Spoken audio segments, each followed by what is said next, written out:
पुण्यात्मा, ये मन में हमारा बैठती को नहीं बात जो परमात्मा हमें बताना चाहते हैं।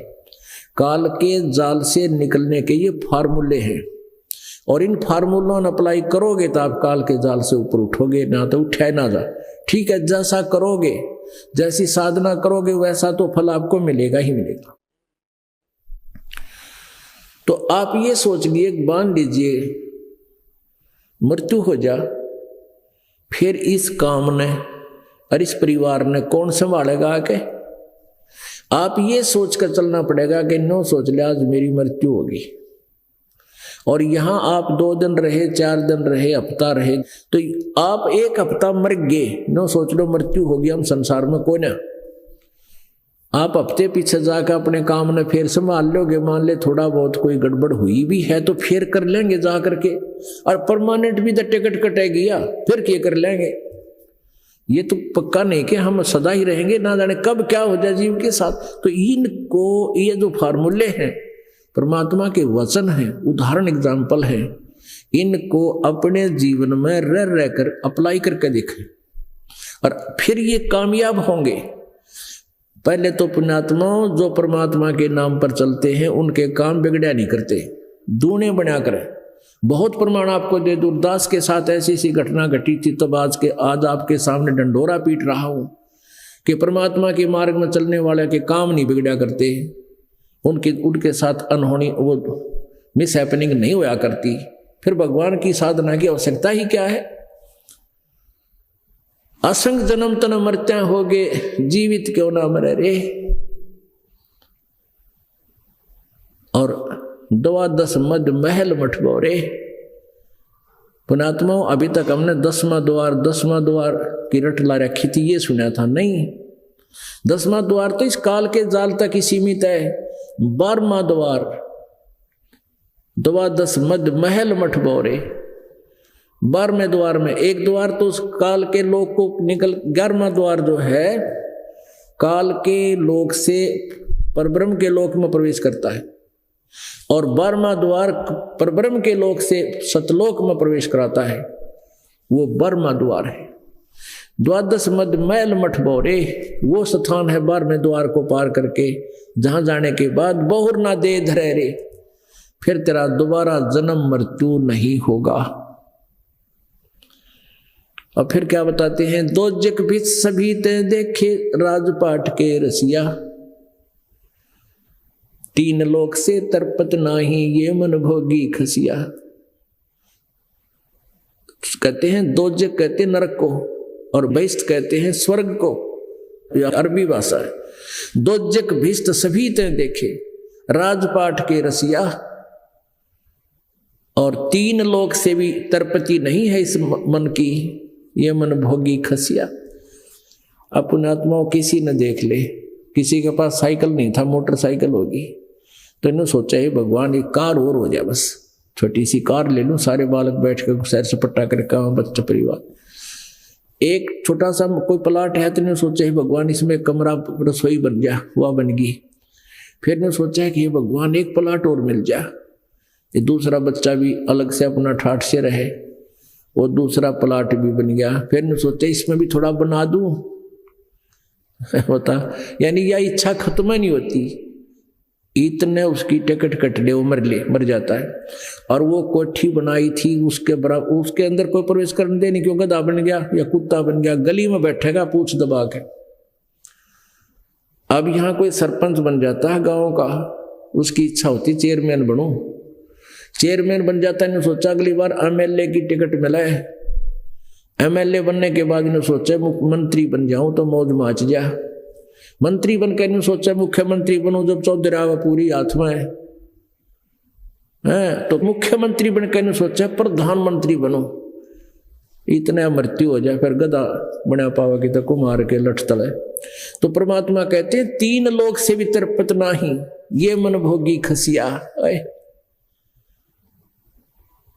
और फिर क्या बताते हैं, सतगुरु मिला तो इच्छा मेटे पद मिल पदे समाना। सतगुरु मिले, सच्चे संत मिले। सदगुरु का अर्थ होता तो सच्चा ज्ञान दे, ये झूठे ज्ञान देने वाले भी सदगुरु कहलाते, वो नकली हैं। सदगुरु मिले तो इच्छा मिटे पद मिल पदे समान। कोई सच्चा संत मिले तो इस प्रकार की हमारी यहाँ काल के जाल की इच्छाओं को नष्ट करे। इन अन्य साधनाओं और इन पदवियों और इंद्र कुबेर इसकी पदवी तक भी हमें रिजेक्ट हो नहीं चाहिए। तो ऐसा संत मिले, सदगुरु मिले तो इच्छा मिटे पद मिल पदे समाना। पद, पद माने यहां पर इस पद के कई अर्थ बनते हैं। पद का अर्थ होता है, जैसे गीता जी अध्याय नंबर 15 के श्लोक नंबर 4 में कहा कि तत्वदर्शी संत मिलने के पश्चात इस अज्ञान रूपी उलझे हुए उलझेड़े को, इस गुत्थी को तत्व ज्ञान रूपी शस्त्र से काट के उसके पश्चात परमेश्वर के उस परम पद की खोज करनी चाहिए, जहां जाने के बाद साधक फिर लौटकर संसार में नहीं आते। और जिस परमेश्वर ने से सारे ब्रह्मांडों की रचना हुई है, जिसने सारे संसार रूपी वृक्ष की को रचा है, तो क्या बताया है कि पद मिल पदे समाना है। पद, पद माने और दूसरा अर्थ होता पद्धति, वे ऑफ वर्शिप, पूजा की विधि। तो सही साधना करके उस परम पद को प्राप्त करता है। पद मिल पदे समाना। और चल हंसा उस लोक पठाऊं जो आदि अमर अस्थान। कि चल हंसा, हे प्यारी आत्मा, ये साधना जो हम बताएंगे, ये पद्धति जो आपको देंगे विधि पूजा की, इससे कहते हैं उसको उस अमर लोक में, शाश्वतम स्थान में, चल हंसा उस लोक पठाऊं, उस लोक में भेज दूं, शाश्वतम स्थानम। 18वें अध्याय के 62वें श्लोक में कहा कि अर्जुन तू सर्वभाव से उस परमेश्वर की शरण में जा, उसकी कृपा से तू परम शांति को और सनातन परम धाम को प्राप्त होगा। तो यहां कहते हैं सदगुरु मिले तो इच्छा मिटे पद मिल पदे समाना, और चल हंसा उस लोक पठाऊं जो आदि अमर अस्थाना, जो शाश्वतम स्थानम, सनातन परम धाम है, आदि अमर, सदा से अमर है, सबसे पहले वाला। और वहां क्या सुख है? चार मुक्ति जहां चंपी करती माया होरी दासी, दास गरीब अभय पद पर से वो मिले राम अविनाशी। ओए होए, वहां पर इतना सुख है। चार मुक्ति जहां चंपी करती, यहाँ की चार सिद्धियां हैं। इस काल के लोक में ब्रह्म तक की साधना करने वालों को चार मुक्तियां प्राप्त होती हैं। कोई किसी मुक्ति की साधना कर रहा है, कोई किसी की, कोई किसी, और वो भी मुक्ति भी, वो सुख, वो चौथी मुक्ति प्राप्त प्राणी भी मृत्यु को प्राप्त होता है। उसका भी पुण्य क्षीण होने के बाद वहां से वो छीन लिया जाता है सुख। जैसे यहाँ राजा, मंत्री, मुख्यमंत्री, प्रधानमंत्री, राष्ट्रपति बना हुआ है, जैसे पीछे पोलैंड का पूरा कैबिनेट, यानी पूरा मंत्री, प्रधानमंत्री, सारे मंत्री, वो सारे के सारे एक के विमान में यात्रा कर रहे थे, सारे मर गए, एक्सीडेंट हो गया। तो यहाँ यही बताने चाहते हैं परमात्मा कि उस प्रधानमंत्री को कितना सुख था, वो छीन लिया जब उसका समाप्त हुआ। तो यहाँ इसी प्रकार कह रहे हैं कि वो चार मुक्ति, जिनको तू चार मुक्ति का सुख मानता, वहां सदा रहेंगे तेरे पास, कभी छीने नहीं जाएंगे। चार मुक्ति जहां चंपी करती माया होरी दासी, दास गरीब अभय पद पर से वो मिले राम अविनाशी। वो सुख होगा वहां सतलोक में। पुण्यात्माओं, ज्ञान से ही पता चलता है।